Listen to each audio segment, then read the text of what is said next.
Hello, everyone. I'm Neena Gopal. Welcome to Global Express. This is where we examine events in our backyard, our neighborhood that have a direct impact on India.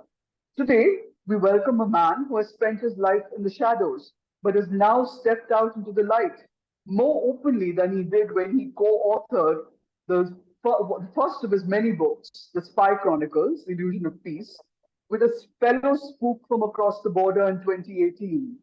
The new book, Covert, The Psychology of War and Peace, like the Spy Chronicles, is written in tandem with Lt Gen Asad Durrani, who headed Pakistan's inter-services intelligence. The twist this time is that your second co-author, Neil Agrawal, is a shrink and a psychologist who attempts to get into your heads to see what makes the two spokes stick. Mr. Amarjit Singh Dulat headed India's intelligence agency research and analysis wing from August 1999 to December 2000 and has a keen and rare insight into Kashmir, the core issue that divides India and Pakistan. He is trusted not just by the Farooq Abdullahs of this world and the Mufti Mohammed Saeeds, but the separatists as well, the men who took their orders from Pakistan, like the Mirwais, Omar Farooq, and Shabi Shah. He went on to serve as advisor to two successive governments, two successive prime ministers, Atal Bihari Vajpayee and Dr. Manmohan Singh on Kashmir. Welcome, Mr. Dulat, and congratulations on your new book, Thanks for Covert, The Psychology of War and Peace. It does feel like a discussion in at a book club when I finish reading it. So I'm going to throw a quick few questions at you. First, the two of you, both of you are rivals in many ways, you and General Asad Durrani, and you should be actually adversaries, sworn enemies. You represent rival governments, yet you seem to have risen above your conflicting, divided loyalties to find common ground and sit down and talk amicably at a track to dialogue where it all began, and then produce not one, but two remarkable books. How did that happen? What was this rare meeting of minds, you know? You see, it's been a long time, and I've known General Durrani now. What I like about him is his directness. He's straightforward. He calls a spade, and he's honest about it. So when somebody is as honest as he is, it's easy to talk to and get along with. That's the way I look at it. And I said the other day at the launch of our book in Delhi that people may not realize this, but he's one of our best friends in Pakistan. So he's that kind of person. I don't think there has been a high commissioner of ours in Islamabad who doesn't know General Asad Durrani. It's quite remarkable. And they all speak well of him, and he speaks well of all of them. Do you see do you see this? Is it a meeting of minds? In the sense, do you share views on the way forward? I mean, the sense is India and Pakistan, are basically at a kind of an impasse over Kashmir. So, particularly the Pakistani stand now that all of Kashmir should be ours one day, which is exactly what our government is also saying, at least during the election, uh, the poll. What do you see that? You see, as I see it, I think the Kashmir story is over. And for Pakistan, it was over some time ago, whether they realized it or didn't realize it. But What does that mean? The Kashmir story is over. What exactly do you mean by that?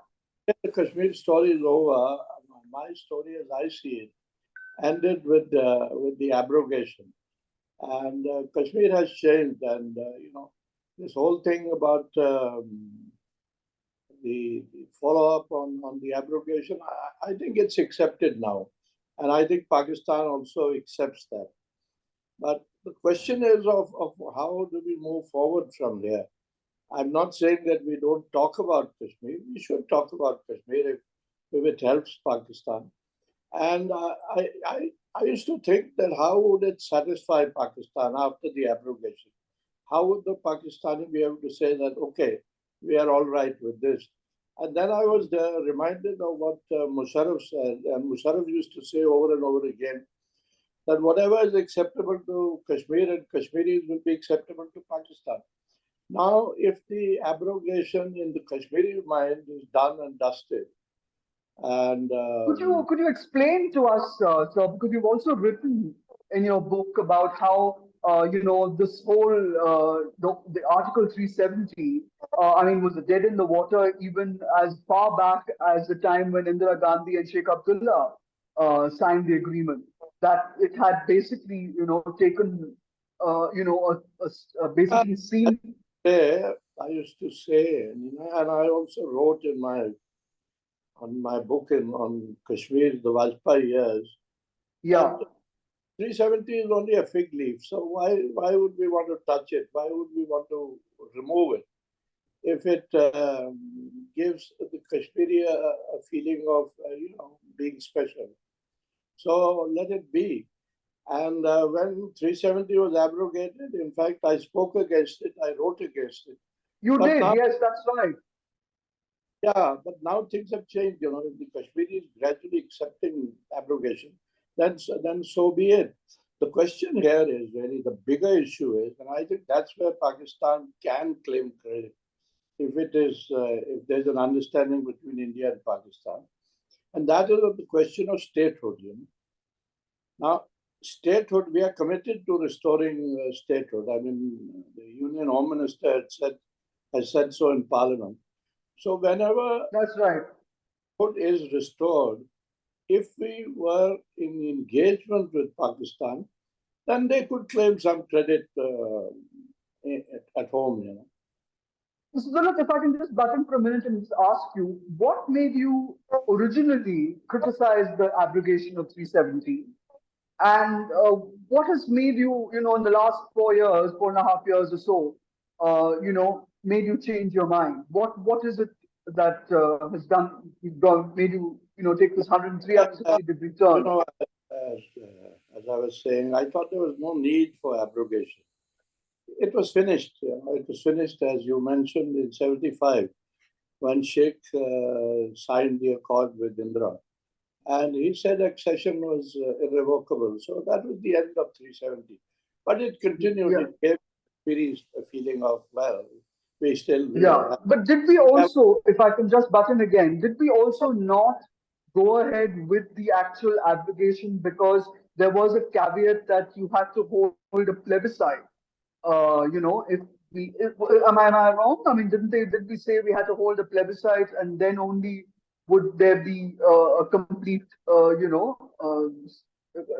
statehood? No, this question of plebiscite is a very old question. I think it's over and long ago.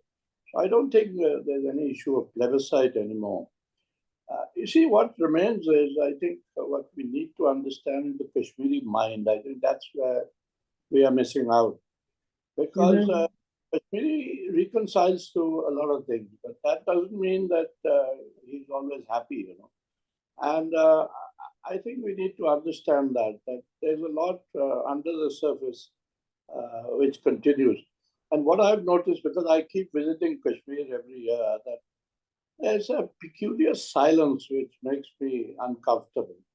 Because the Kashmiri Yeah. doesn't speak anymore, he doesn't speak his mind anymore. And now elections are taking place. I think these are significant elections, although it's only 3 parliament elections, but I think they're significant because who are the people voting for and what are they voting for? I mean, the National Conference had 3 members of parliament earlier. Possibly they will have 3 again.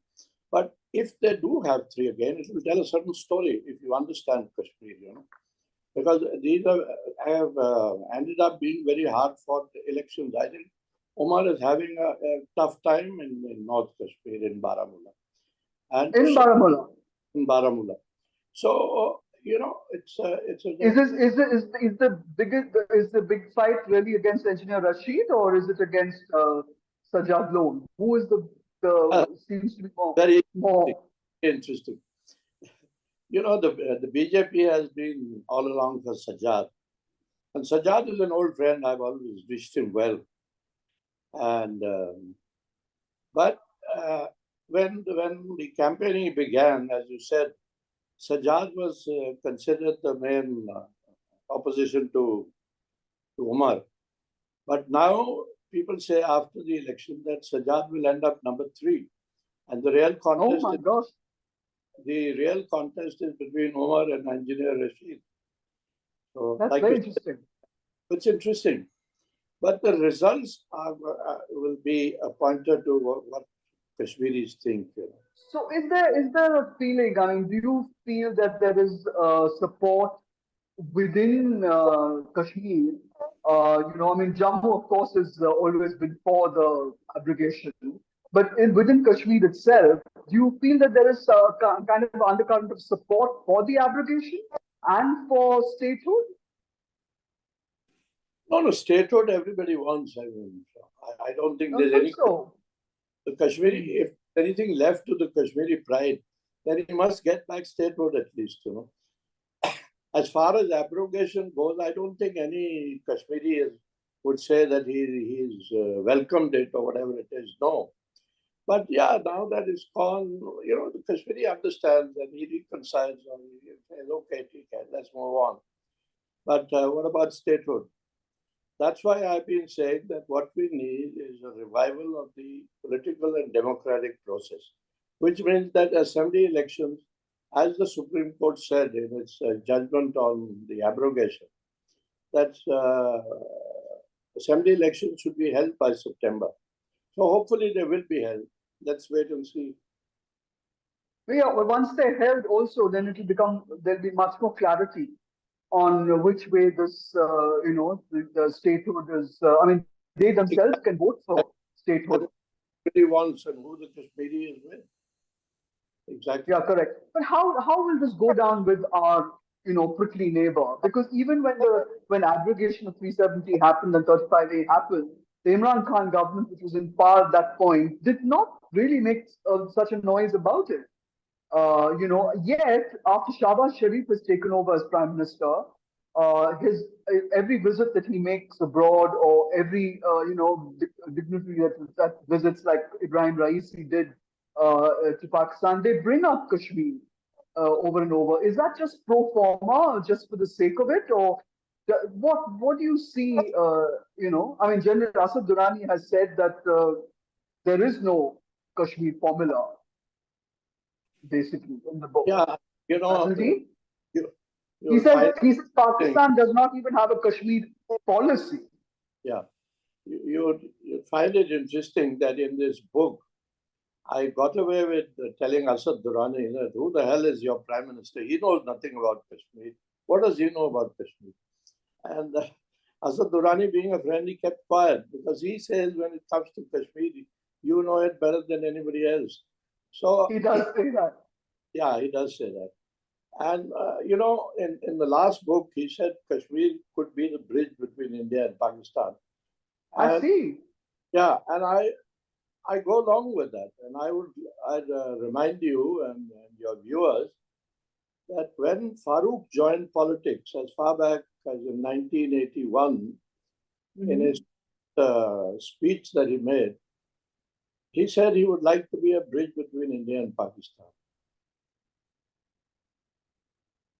Yes, Farooq Abdullah has always made these very interesting comments. But do you think that he is trusted to be that conduit? Because I mean, we've had so many. I mean, when Nawaz Sharif reached out to Mr. Vajpayee, you had those backroom channel with Niaz Naik, and even after Kargil, you had Sartaj Aziz talking to the Indian government after Musharraf blew up the Agra talks. So there have been many people. Do you honestly believe that is probably what we should be looking at? I mean, somebody like Farooq Abdullah playing the role of, I suppose, bridge mediator. You see, in my book and my thinking, there is no taller leader in Kashmir than Farooq. Now, the question is, how do you look at him? And unfortunately, Delhi has never trusted him, has never taken advantage of, the authority that he wields. So I once said that the best way to resolve Kashmir would be a dialogue between Musharraf and Farooq. Uh-huh. But Musharraf is gone, and I Farooq, also think, Mr. Dulat, I'm sorry to disagree with you, but I don't know where President General Musharraf was coming from. I mean, he did, as they say, scupper Kargil, and then when he came to Agra, also, I mean, you were there, you were part of that government. I mean, I know that behind the scenes, Lt Advani, while the talks were going on, disagreed with the actual formula that had Kashmir, that they wanted to put Kashmir in the actual Agra agreement. And that was, not at all, agreeable to Mr. Advani. So, I mean, there have been these eh, inside. see, I was not at Agra, but I can tell you because I was incumbent at that time in the PMO that when the Prime Minister and National Security Advisor Brijesh Mishra came back from Agra, they were hugely disappointed because they wanted a deal done with Pakistan. They wanted Yeah, to. And what happened at Agra, actually, we lost 3 years because the next time that anything happened was when Vajpayee went to Islamabad for the SARC summit in 2004. And yes. thinking that now they will move forward, and then he lost the election. So that was the end of that. And also the point is that the trust factor had also become an issue because there was an attempt on Musharraf's life, and those it almost looked as if the army itself, the Pakistan army itself, did not back You're uh, absolutely Musharraf right. anymore. Am I You're, wrong? no, you're absolutely right. But at the same time, simultaneously, and you mentioned that, which I didn't know at that point of time, I realized it later, that there was a back channel on. And there was a realization that Musharraf was our best bet because Hmm. I realized it much later that Brijesh had been talking to Tariq Aziz or whatever that gentleman's name Yes, was. Tariq Aziz. Yes, yes. But this had been going on, and it was only going on because of our belief that something could be settled with Musharraf. And Yeah, it, because he was both the army chief and the president. I mean, before he appointed someone as army chief. yeah, if you recall, it continued during Dr. Manmohan Singh's time. And Hmm. I always maintained that the best window of opportunity that we had was in 2006-7. And then after that, Musharraf went, and then we said there's no Musharraf, and now nothing can happen. It's that kind of thing. Yeah. What a complete turnaround.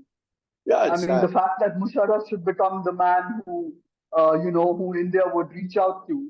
But then I suppose once he appointed an army chief, then he really, then power basically came from that army chief.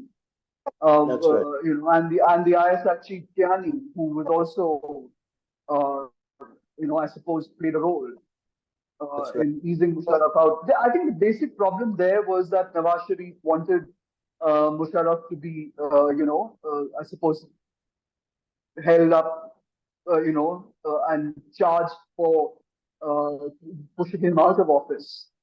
And all that complicated matters so much that India-Pakistan peace became a.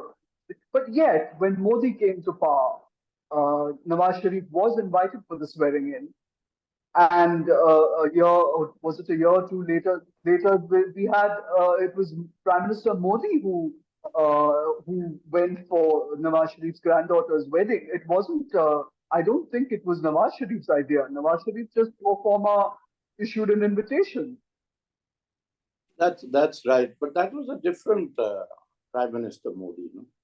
At that time, he was a new Prime Minister, and the swearing in was happening. And he decided to invite Nawaz, and Nawaz came. Which brings me to another question on Pakistan. You talked about Imran. I have no hesitation in saying that the Sharifs are the favorites in Delhi, always have been. Nawaz was close to Prime Minister Vajpayee, Yes. and everybody in Delhi thinks that they are the best bet. the sheriffs. But Yes. You don't think so? no, I think so. But my view is that whoever is there in Pakistan is good enough to for us. We should do business with him. I don't think Imran was a bad option, and Imran was willing to sort of mellow. And he, at one stage, he even said we can put Kashmir on the back burner. You know, I remind you of February 2021 when the ceasefire. You Yes. recall the ceasefire? Yes, I remember. Yeah. Now that ceasefire is still holding. In my view, that was again a big moment, an opportunity in Kashmir for moving forward. But after that, nothing happened. Now, the Pakistani view is slightly different from ours. Does General Asad Durrani believe that the opportunity also has passed? Because, I mean, if that's the ceasefire has held, barring a couple of, for a couple of smaller attacks in Poonch and Rajouri. No, he doesn't think it's past. You know, he's a firm believer that of whatever the Kashmiri wants, we should consult the Kashmiri before deciding on anything. But he has no idea what the Kashmiri wants today. General Durrani is a good friend, but he doesn't know what the Kashmiri wants today. And if you want to know what the Kashmiri wants, you have to talk to Farooq or to Mehbooba or to Sajjad, if he's honest. So have you spoken to any of them? No, I keep And if I could just go back to Musharraf for a second, Mr. Dulat, sorry to do this to you. No, but, General Asad Durrani apparently did not really trust Musharraf. I mean, he says that Musharraf has no intention of exploring any of his 4 points, let alone 1 point. That's what he says in the book. And, and you say that Musharraf's formula was liked by the separatists. And that we had, and as you said, the opportunity, the window of opportunity existed in 2006, 2007. Why does General Asad Durrani take such an anti-Musharraf line? I'll tell you, two, three things arise out of this 4-point formula. One is that, like you said, the separatists embraced it, they jumped it. Because from the Kashmiri viewpoint, any resolution between India and Pakistan would be great for Kashmir. Whenever India and Pakistan talk, the Kashmiri is very happy because he feels that at least people will get off our back and let them settle whatever they settle is fine by us. And that is why you find now that whether it is Farooq, whether it is Omar, whether it's Mehbooba, they all say we should talk to Pakistan. The other thing on the 4-point formula and the why General Durrani thought that Musharraf may be compromising, because we talked of 4 points. And I used to say basically it's 1 point plus cosmetics. And the 1 point was what Farooq keeps saying. Let's settle on the line of control. Absolutely. So General Durrani rightly thought that this would be a huge compromise and Musharraf may not be able to sell it in Pakistan. Now that was Musharraf's problem. But from our point of view, I think that would have been a good settlement.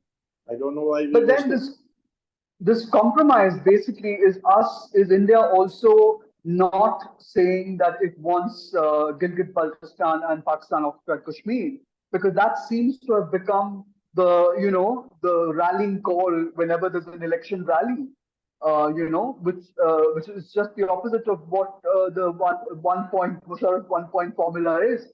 And the point is that even for Pakistan, it means accepting the accession of Kashmir to India. Would that be acceptable? And then there is, of course, the matter of Ladakh. I told you that the takeaway for Pakistan can be statehood.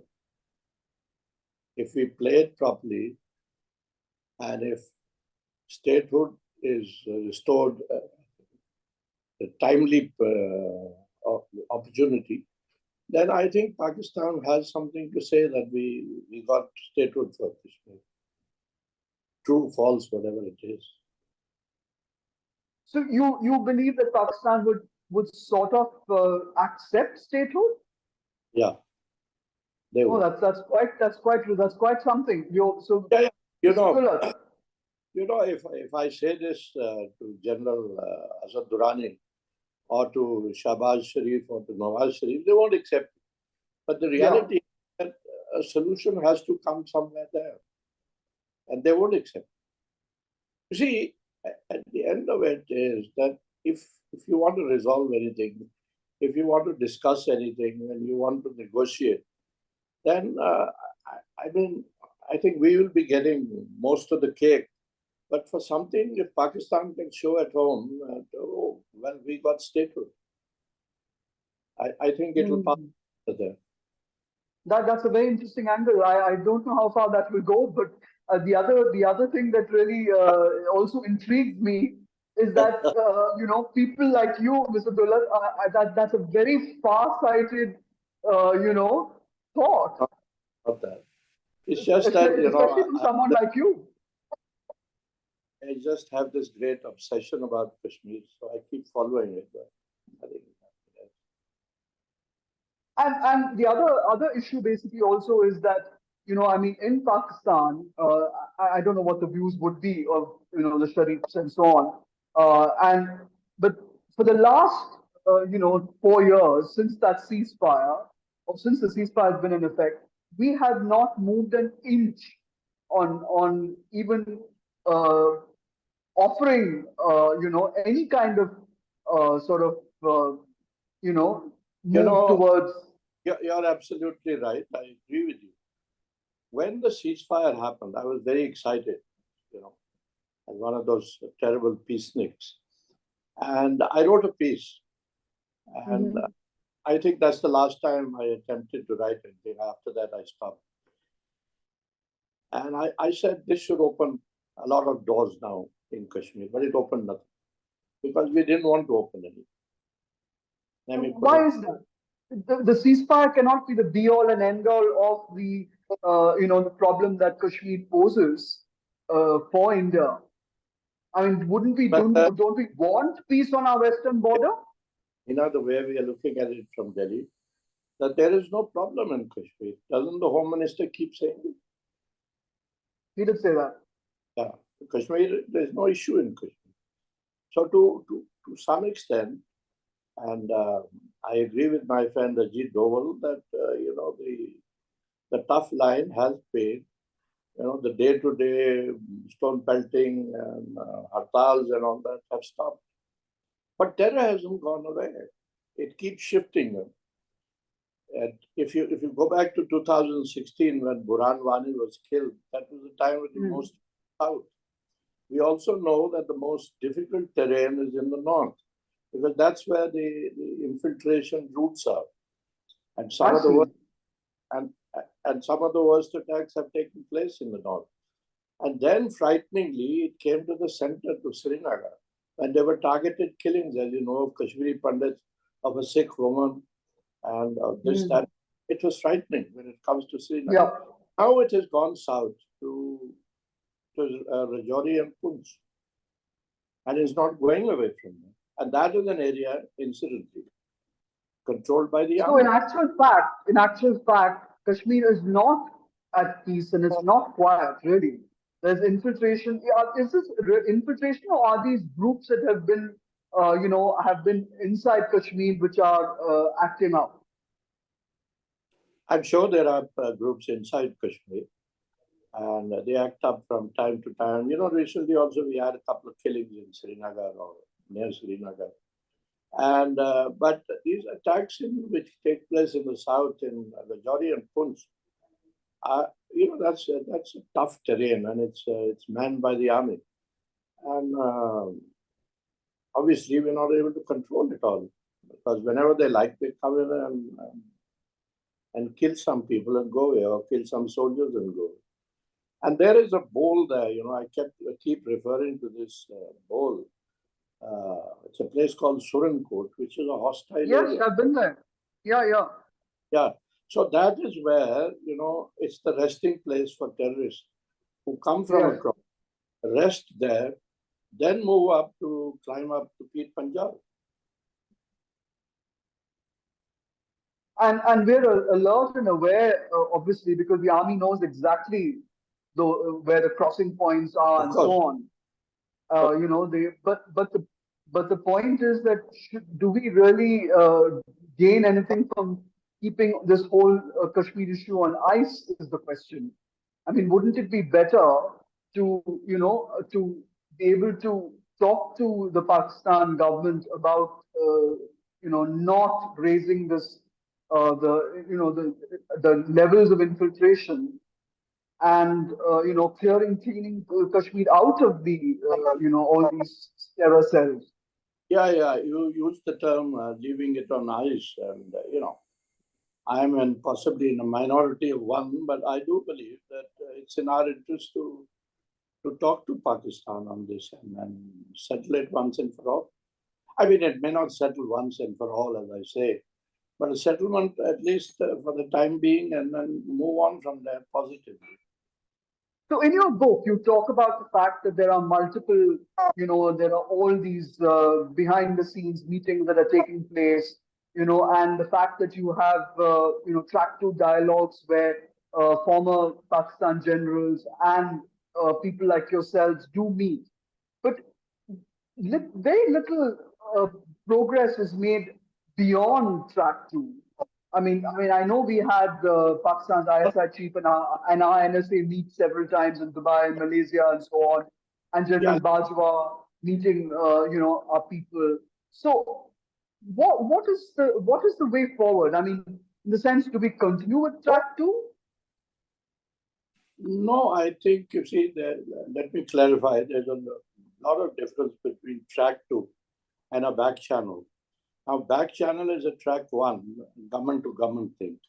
That's And right. track two is like for jokers like us who meet here and there. And but let me tell you that the back channel also never ends.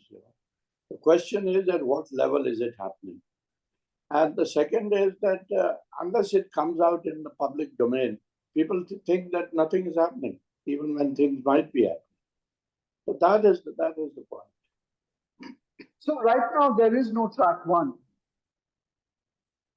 Oh, I think there is always a track one. Like, for instance, there Uh-huh. used to be a story, I don't know how far it's true, that at one time when Bajwa was in command, that Bajwa and Dole were talking. I That's don't know if right. I know this. It's a false or fact. no, but that's a solid back channel. That's a solid track one. I don't think you can get it better than that. But Yeah, what but right now with Pakistan in the situation that it's in, where its Pakistan, economy is crumbling, it doesn't seem to be a it's priority. an And attempt. where India is I think concerned, the it other doesn't seem to be issue, a priority either. no, the other issue, Nina, which you need to keep in mind is what does Pakistan do with Imran? It's a problem that's not going to go away easily. And unless you settle with Imran, Pakistan will never settle because the street is with him, the people are with him. So, and from what I hear, he says, I'm willing to settle, but I'll I'm only, willing to. what I hear that Imran says, I'm Yeah. willing to settle, but I will only talk. Oh, I'll only talk to. I'm sorry, your voice is dropping. Yeah, yeah, I know. That he will only talk to the army chief. Oh, I see. Now, this is all hearsay, I don't know. But Imran is a problem. But General Asim Munir is the man that he sacked as ISI chief. So, So I don't think he's going to be very. uh, Uh, Nina, you can sack somebody and still do business with that. okay, all right, all Okay? right. Not old grudges, you mean? Ours is business. Yeah, possible. So looking back, I mean, your interaction with General Asad Durrani, what did you actually feel you gained from it? In the sense, did you and he agree on what the Kashmir formula should be? Do you and he agree on a path forward? You know, You see, was it a real meeting of minds, or was it a discussion? well, it was both, I would say. If there was no meeting of minds, there would be no discussion. And there were very few disagreements because, you know, when it came to Kashmir, he would say, you know much better than me. So when it came True. to Afghanistan, I would concede that General Saab is the ultimate authority, which he Yeah. was. He knew Afghanistan pretty well. And so I think we understood each other. On Kashmir, as I said, he came to the conclusion that Kashmir could provide a bridge between India and Pakistan. And I agreed with him. I said, yeah, sure, there's nothing wrong there. And he, of course, felt that, I mean, the basic idea of the two of us talking was that a message would go out in favor of dialogue and peacemaking. That's all. Do you think that both these books, I mean, in the sense you progress from that first book to the second book, that you have actually sent out that message? But that was the idea. But I don't think anybody bothers about this message. I was asked in book two that was there any impact of Spy Chronicles, I mean, on either government? And I said, certainly not on our government. And Hmm. General Durrani seems to think that there was an impact in Pakistan and in some other countries as well. But he paid a huge personal price. I mean, in the sense Yeah, he was put on the exit control list, I felt that and I felt for him. you didn't get any of that heat. Why is that? Why was there such a difference in treatment for the same thing? I mean, both of you were discussing the same subject. Yeah, the reason I think the difference was because I'm not a general, and B, we are still, we like to believe that we are a secular democracy. Democracy. Democracy. Yeah, if somebody wants, they can still cut off my pension. But, you know, General Durrani had it really rough because they stopped him going out and they also cut his pension. But he fought, he's a fighter. He never gave up. And, you know, he was writing another book, fiction, as he called it, in which, I don't know if you saw that Yeah, book, I saw that book. Honor Among Spies, in which he's really given the whole story. He's attacked his establishment very hard. And when he was writing that book, I was trying to help him write that book. I said, General Saab, have you got yourself a good lawyer? You could go to jail for this. He Yes, said, yes, best lawyer. it's an He's amazing book. a lawyer. And he fought it. He got back his pension. There's no restriction on him now. But he does actually also criticize Pakistan itself. I mean, he says that Pakistan, He criticizes uh, all the time. yeah, Yeah. they have no, no policy really. It's only infiltration. That My, was the that was the only game they yeah, had. my point is, if I say Pakistan is in a mess, the general agrees with me. I told you I got away by saying that what does your prime minister know about Kashmir? I took a Yeah, chance, and he didn't object to that. So he he he agrees on a lot of things which are reasonable. for example, I've given you examples. I mean, if I say that your prime minister doesn't know anything about Kashmir, that's a huge yeah, statement. And he didn't fuss about it. The other amazing thing which he said, he hinted to it in the first book, and he brought it out more openly in the second book. Because, you know, when all this trouble was starting in Kashmir, he was the boss, the ISI boss. And so he says that Pakistan or the ISI committed a huge blunder in not hmm, engaging with Amanullah Khan and offering yes, assistance to Kashmir. And that correct, correct. brings our side of the story to Yasin Malik and the others, that why did we not engage with them more? Why did we stop engaging with them? We were quite happy when Yasin went back to Srinagar and said, I've become a Gandhian. Now, having Yeah, I turned him, remember. why did we stop them? Why did we not carry it forward? Well, Because, he's now in jail facing a death sentence. yeah, but I'm not talking about now, I'm talking about then. Yeah, That yeah. was like he's talking about Amanullah Khan, I would talk about Yasin Malik and But take care. that's a very interesting. Yeah, I agree. I agree. But he I also think says that they didn't think things through. He says that 1965 war, nor Kargil, was actually thought through. That's quite a criticism. that's what General Durrani said. Yes, yes, Yeah, yeah, yeah. yeah. No, he has said in this book that Kargil was a blunder. And he says 2611 was a blunder as well. Yeah. 2611 was a blunder. And he also said somewhere, either in the first book or somewhere, that, that Kulbhushan Yadav, Hmm. that naval officer who is in Yes. custody, he said that we should never have made so much hue and cry about it. Because if you have, Wow. yeah, he said he said we reacted as if we had won the World Cup. The point is, if you have Kulbhushan Yadav, keep him for a time when you can swap him for somebody else, which happens, Hmm. like let's say the Israelis and Hamas or whatever it is. Yes, yes. But the other question I have is also about General Durrani is holding out for this a kind of a pre-partition kind of a you know possibility. He says it's something that no Indian government will agree to. Do you agree with that at all? Pre-partition? When he says a pre-partition independent Kashmir, that General Asad Durrani would like an independent Kashmir. He's talked about that in the book. Yeah, yes, that is what Amanullah Khan wanted.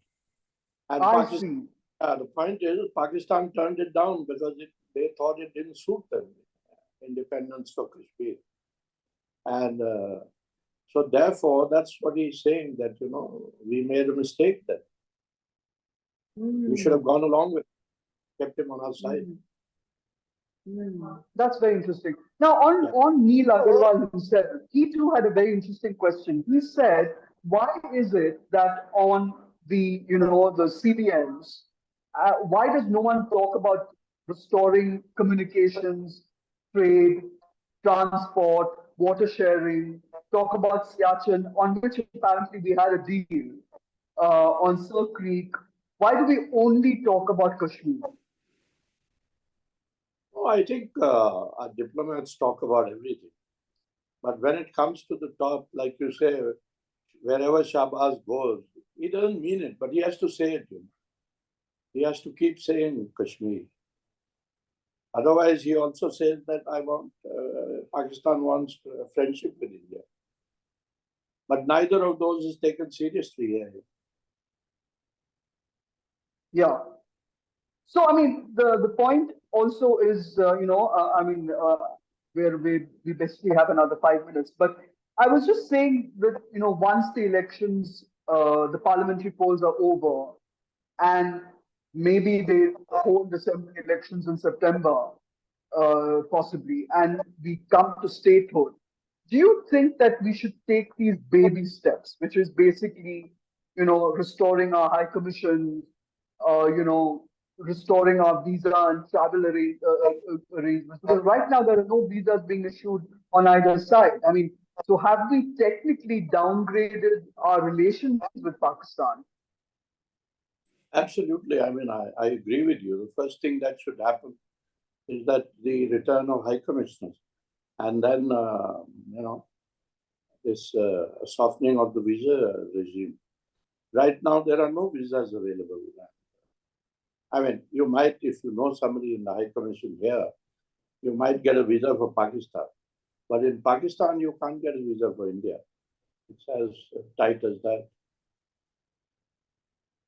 Yeah, I mean, even if I could just go back to the blunder that we may have made in when Manmohan Singh met Yusuf Raza Gilani, we actually we actually had something in our the SARC at the SARC. This is at the SARC talks at Sharm el Sheikh, where we actually had a very tricky sentence which was introduced into the document about sharing real time information on terror attacks and so on. I mean, even though Pakistan went back, Gilani went back and made a big noise and turned it into an attack on India's supposed involvement in Balochistan, which is complete fabrication. But do you think that shared kind of information should be there? Where Yeah, we should share information in a brave new world. absolutely, absolutely. I've said many times, I'm on record, that I think, there should be, what should be institutionalized is the meeting of intelligence chiefs. And I've also stuck my neck out and said that the station chiefs in both capitals, Islamabad and Delhi, should be open posts, and so that it makes it comfortable for them to interact locally. Now you go chasing cars and chasing people and this, that, and the other. It helps neither side. I And mean, finally, last question. do we want Sorry? interaction or Sorry, not? sorry. I said the basic question is, do we want interaction or not? And I'm for interaction. That's how. Yeah. So you don't see, final question, you don't see any danger of a return to a Pulwama or a Balakot or that kind of a tension? No, I see. It can happen anytime, but now our defense minister keeps saying that we will annex POK. Now, once you enter POK, it means war. And yeah, if you are prepared for war, sure. It's not a colony that we can just go in and bring back or take back. And now it's established part of Pakistan. Of course, in Parliament, we have a resolution that POK is ours and we will get it back or whatever it is. But that's also because of the recent protests that happened in occupied Kashmir, which basically was more about food prices and electricity prices, which is there were no Indian flags. I didn't see any in the protests. Absolutely right. But does that mean that if there are protests in Srinagar or in Poonch and Rajouri, then Pakistan will be entitled to say that this is our area? Yeah. I think it would be, let's leave things as they are and just add engagement to that. So basically, I think in the months to come and with you visiting Kashmir, as soon as these polls conclude, I think it will be very interesting when you come back with another book, maybe. Is there another book in the making? Spy Chronicles, the third version. I'll tell you that, Neena, after the 4th of June. All right. All right. Thank you very much, Mr. Dulat, for taking part in the show and giving us your formula for peace. Thanks for your time. Thank you very much. Thank you. Thank you.